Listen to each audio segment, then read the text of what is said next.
से इंतजार रहता है। कुछ दिनों बाद दिवाली आ जाती है। बच्चे सुबह से पटाखे के डिब्बों पर नजर लगाए रहते हैं। हर घर में खुशियां ही खुशियां और दिवाली की तैयारी चल रही होती है। पहली बार गांव में दिवाली की रौनक देखने को मिल रही होती है। ये सब देख दुकान में बैठे रामबती और राजू बड़े ही खुश होते हैं। आखिरकार हमने वो कर दिखाया जो हम चाहते थे। अब हमें यहाँ से चलना चाहिए, हमारा काम हो गया। हाँ, चलना तो चाहिए, पर मैं यहाँ रुककर इनकी दिवाली देखना चाहता हूँ। देखना चाहता हूँ कि इन बच्चों के चेहरे पर इन पटाखों को जलाकर कैसी खुशी आएगी। हाँ, ये तो तुमने सही कहा। ये तो मैं भी देखना चाहूंगी। बस फिर शाम हो जाती है और हर घर में दिए जले होते हैं। बच्चे पूजा करने के बाद घरों के बाहर अपने अपने डिब्बे लेकर आते हैं। आओ आओ, सब बच्चे आ जाओ, सब मिलकर पटाखे जलाएंगे, बड़ा मजा आएगा। सब बच्चे बाहर आ जाते हैं और अपने अपने पटाखे जलाने लगते हैं। हर तरफ पटाखे ही पटाखे जल रहे होते हैं और बच्चों के चिल्लाने की खुशी सुनाई पड़ रही होती है। हर तरफ बस खुशी ही खुशी होती है, जिसे देख रामबती और राजू के चेहरे पर भी मुस्कुराहट आ जाती है। ऐसी दिवाली तो मैंने पहली बार देखी है और सच में ये दिवाली मेरी सबसे अच्छी और यादगार दिवाली है। सच कहती हो तुम, ये दिवाली कुछ अलग ही है। दूसरों की खुशी में जो खुशी मिलती है उसका कोई जवाब नहीं। रामबती और राजू दूर खड़े सबको दिवाली मनाते देख ही रहे होते हैं कि तभी उनके पास गांव के कुछ लोग मिठाई लेकर आते हैं। आज तुम्हारी वजह से हमारे गांव में हम दिवाली मना पा रहे हैं। हमारे गांव के बच्चों ने तो कभी पटाखे देखे भी नहीं थे। सच में, जो आपने किया वो कोई नहीं करता।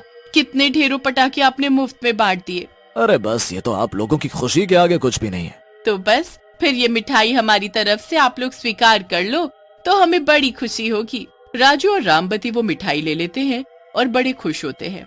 उसके बाद वो वहाँ से चले जाते हैं। पर हर साल वो उस गांव में अपनी पटाखे की दुकान खोलकर बच्चों को मुफ्त पटाखे बांटते।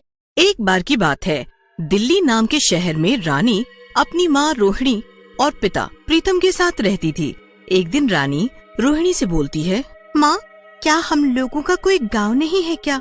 जब देखो हम यहीं पड़े रहते हैं। मेरी सारी सहेलियाँ छुट्टियों में गांव घूम कर आती हैं। इससे पहले रोहिणी कुछ बोलती, वहाँ प्रीतम आ जाता है और कहता है, क्यों नहीं बेटी, हम लोगों का भी गांव है और वहाँ पर हमारी जमीनें और मकान भी हैं। लेकिन तुम्हारे दादा और दादी की मौत के बाद हम कभी वहाँ नहीं गए। प्रीतम की बात सुनकर रानी बोलती है, तो पिताजी इस बार मुझे ले चलिए ना गांव। मुझे गांव देखना है और अपनी सारी सहेलियों को भी बताना है कि हमारा भी गांव है।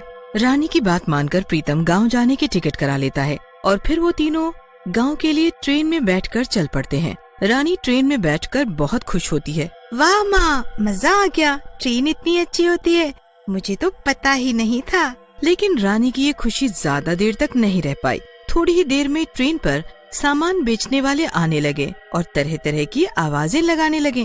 चने जोर गरम गरम ले लो बाबू, चने जोर गरम, चने जोर गरम ले लो बाबू, चने जोर गरम, चने वाला, चने वाला, चने वाला आया, चने वाला। इन सब की आवाजें सुनकर रानी परेशान हो जाती है और रोहिणी से बोलती है, माँ, ये सब क्या है और ये लोग कहाँ से आ गए हैं? इन्होंने तो ट्रेन में बैठना भी मुश्किल कर दिया है। कितना शोर है यहाँ।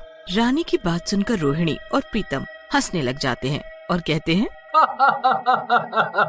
मेरी रानी बेटी, इतनी जल्दी गुस्सा नहीं होते। ये सब तो ट्रेन में होता रहता है, समझी? फिर रानी वहाँ से चली जाती है और ट्रेन के दरवाजे के पास चली जाती है। रात का समय था।